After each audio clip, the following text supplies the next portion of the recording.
I've wanted to switch ollie this for a while now, so I did a few regular ones to warm up first. Then when I finally started trying a switch, it was really uncomfortable at first and my shoulders kept on wanting to swing back to regular. So I started focusing on keeping my shoulders straight and I got it in a few tries actually.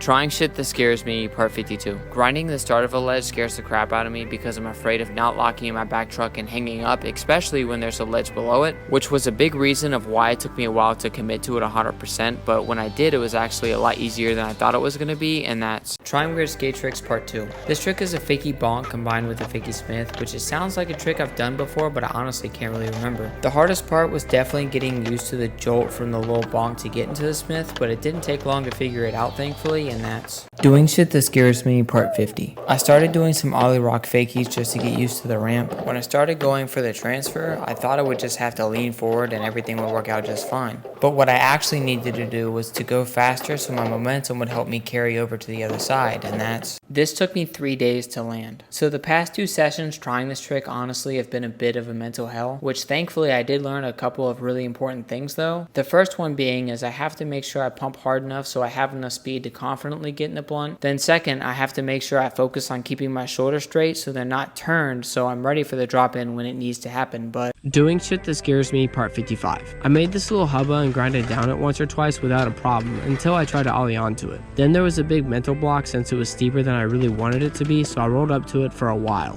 Eventually though, I got onto it once and my body knew it could do it, and that's doing shit that scares me part 49. It's been a long time since I've skated a down rail of any kind, so it took me a minute just to commit to it. Once I did though, I was leaning way too far back, which was partially because the way I was rolling up, so I changed where I was rolling up from and that helped out a lot, and that's